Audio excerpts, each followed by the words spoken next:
ದಲಿತ ಸೇನೆ ತಾಲೂಕು ಘಟಕ ವಿಸ್ತರಣೆ, ಹಲವು ಗ್ರಾಮ ಶಾಖೆಗಳ ಸ್ಥಾಪನೆ, ನೂತನ ಪದಾಧಿಕಾರಿಗಳ ಆಯ್ಕೆ. ದಲಿತ ಸೇನೆ ಆಳಂದ ತಾಲೂಕು ಘಟಕವು ರಾಜ್ಯಾಧ್ಯಕ್ಷ ಹನುಮಂತ್ ಜಿ ಯಳಸಂಗಿ ಅವರ ಮಾರ್ಗದರ್ಶನದಲ್ಲಿ ತನ್ನ ಜಾಲ ವಿಸ್ತರಿಸಲಾಗಿದೆ. ಆಳಂದ ಪಟ್ಟಣದ ಪ್ರವಾಸಿ ಮಂದಿರದಲ್ಲಿ ರವಿವಾರ ನಡೆದ ಕಾರ್ಯಕರ್ತರ ಸಭೆಯ ಬಳಿಕ ಸುದ್ದಿಗೋಷ್ಠಿಯಲ್ಲಿ ಸೇನೆಯ ನೂತನ ತಾಲೂಕು ಅಧ್ಯಕ್ಷ ಪಿಂಟು ಸಾಲಿಗಾಮ್ ಅವರ ಹಲವು ಶಾಖೆಗಳಿಗೆ ಪದಾಧಿಕಾರಿಗಳ ನೇಮಕ ಕೈಗೊಂಡ ಬಗ್ಗೆ ವಿವರಣೆ ನೀಡಿದರು. ದಲಿತ ಸೇನೆಯ ಶೋಷಿತ, ಪೀಡಿತ, ದಮನಿತ ಸಮುದಾಯಗಳ ಪರವಾಗಿ ಸಂಘಟನೆಯಾಗಿದೆ. ಸಾಮಾಜಿಕ ನ್ಯಾಯ, ಭ್ರಷ್ಟಾಚಾರ ವಿರೋಧ, ದಲಿತ ಬಹುಜನರ ಹಕ್ಕುಗಳ ರಕ್ಷಣೆಗಾಗಿ ನಮ್ಮ ಸಂಘಟನೆ ಬಲಿಷ್ಠರಾಗಿ ಕೆಲಸ ಮಾಡಬೇಕಿದೆ. ರಾಜ್ಯಾಧ್ಯಕ್ಷರಾದ ಹನುಮಂತ್ ಜಿ ಯಳಸಂಗಿ ಅವರ ಮಾರ್ಗದರ್ಶನದಲ್ಲಿ ತಾಲೂಕಿನಲ್ಲಿ ಇನ್ನೂ ಹಲವು ಗ್ರಾಮಗಳಲ್ಲಿ ದಲಿತ ಸೇನೆ ಶಾಖೆಗಳನ್ನು ಸ್ಥಾಪಿಸಲಾಗುವುದು.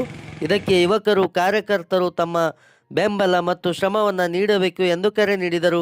ಗಡಿಭಾಗದ ಗದಲೆಗಾಂವ್, ಕೊಡಲಂಗರ್ಗ, ಸಕ್ಕರ್ಗ ಸೇರಿದಂತೆ ಹಲವು ಗ್ರಾಮಗಳಲ್ಲಿ ದಲಿತ ಸೇನೆ ಗ್ರಾಮ ಶಾಖೆಗಳನ್ನು ಸ್ಥಾಪಿಸಿ ಪದಾಧಿಕಾರಿಗಳನ್ನು ಆಯ್ಕೆ ಮಾಡಲಾಗಿದೆ.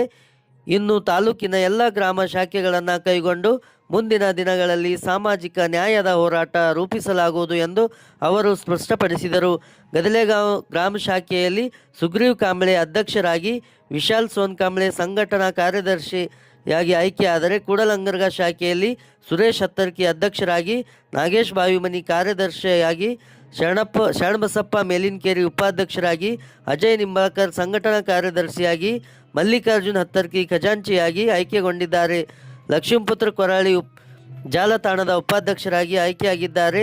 ರಾಜು ನಡಿಗೇರಿ ಅವರನ್ನು ಸೇನೆಗೆ ಸೇರ್ಪಡೆ ಮಾಡಲಾಯಿತು. ಈ ರೀತಿ ಸಕ್ಕರ್ಗ ಗ್ರಾಮ ಶಾಖೆಯಲ್ಲಿ ಸೈಬಣ್ಣ ಡೋಂಗ್ರೆ ಅಧ್ಯಕ್ಷರಾಗಿ, ಚೇತನ್ ಕಾರ್ಯದರ್ಶಿಯಾಗಿ, ಲಕ್ಷ್ಮಣ್ ಕೋರೆ ಉಪಾಧ್ಯಕ್ಷರಾಗಿ, ಗೌತಮ್ ಡೋಂಗ್ರೆ ಸಂಘಟನಾ ಕಾರ್ಯದರ್ಶಿಯಾಗಿ ಆಯ್ಕೆಯಾಗಿದ್ದಾರೆ ಎಂದು ಹೇಳಿದರು. ಸಭೆಯಲ್ಲಿ ಜಿಲ್ಲಾ ಯುವ ಘಟಕದ ಸಂಘಟನಾ ಕಾರ್ಯದರ್ಶಿ ಅಪ್ಪು ಗೋಪಾಳೆ, ತಾಲೂಕಾ ಗೌರವಾಧ್ಯಕ್ಷ ಪಿಂಕು ಬದ್ರೆ, ಆಕಾಶ್ ಬಂಗರ್ಗ, ಸುದೀಪ್ ನಡಗೇರಿ, ಪರ್ವೇಜ್ ಅನ್ಸಾರಿ, ಮಂಜುನಾಥ್ ಕಾಂಬ್ಳೆ,